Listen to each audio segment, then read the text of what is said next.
My sin was heavy, but chains break at the weight of your glory.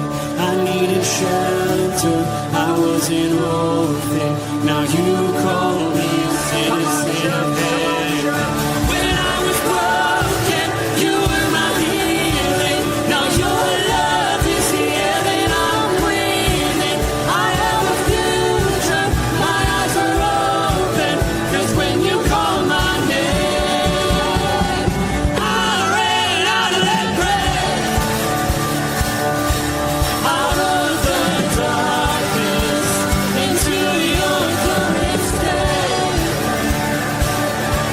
You called my name, and I ran out of that grave, out of the darkness, into your glorious day.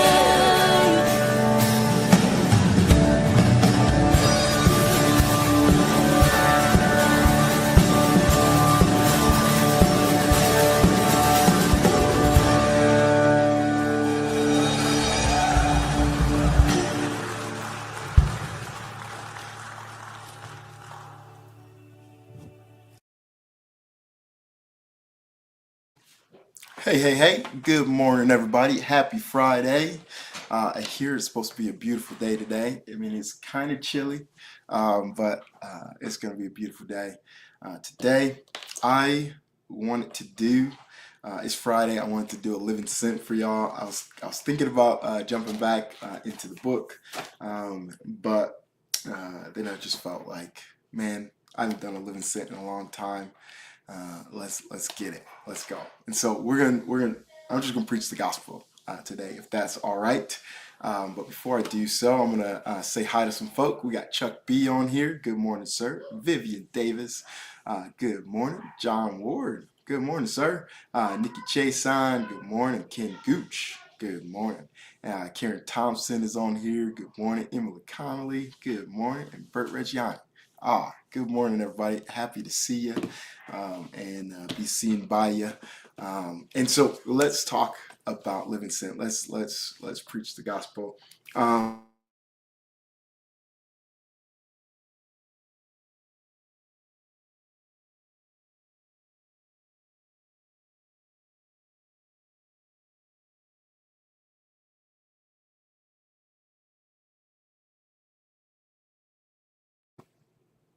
Which I lost my audio for a second. We just kind of talked about the gospel, and so that's what I wanted to tell y'all today. All right, so yeah, the day, yeah. Anyways, we're sitting down, and obviously we're all heartbroken, crying, and is the audio back now? Yeah, it should be back now. And he's just like, why is this happening? And I feel like, man, I've been there so many times, like, why, Lord, why? And so I just started talking to him about that it's okay, right? It's okay to be angry. It's okay to like question. It's okay to have raw, honest conversations with God. God desires that. He doesn't want us to come to him fake. He doesn't want us to come to him, acting, a certain way, like God, like, because he knows our innermost thoughts. He knows our heart. He knows all these things. And so why would I lie to him? Why would I come with anything other than just raw truth? And so it's okay to do that. But I was talking to him and telling him, like, man, so often we get angry and we put it all on God. And so I asked him if I could share a perspective, with him that would help him in situations like this for the rest of his life. And he said, yeah. And so we talked about the Garden of Eden. And I said, like, actually God, created a place where there was no sickness, where there was no death, there was no mourning, there was no separation from him and goodness. There was no law of decay. There was nothing like that, right? But the problem was us, so Adam and Eve, they ate of the fruit of I think I know better than God, and because they did that, sin entered into the world, and it created enmity, it created separation between us and God, and so with that, the curse came on the earth, where like now there is death, there is sickness, there is suffering and mourning and all these things that we experience. Um, and that's why Jesus had to come, right? Because it's like there was no other way to get us back to that place, without somebody who was perfect, who didn't sin, who didn't do anything, to sacrifice themselves on behalf of everyone, um, to to tear the veil so that we can have audience with the king again, that we can go back into that place, where he created, where there will be no more sickness, no more pain, no more anything. And so what happened was Jesus came to the cross, and he died and he suffered.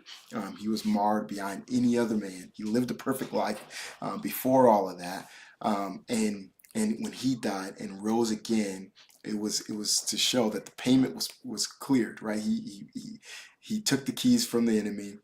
He rose, and now, right now, Jesus um, went to prepare this place for us, and we have access to that. And so now Gigi is in that place again, where there is no more sickness, and there is no more pain, there is no more suffering, right? There is no more tears, and it was all because Jesus paid for us to get there. He paid for us to get to that place, and all we have to do is trust and believe in who He says He is, um, and so it was a beautiful moment to walk my son through this, but I think it's a good encouragement for all of us.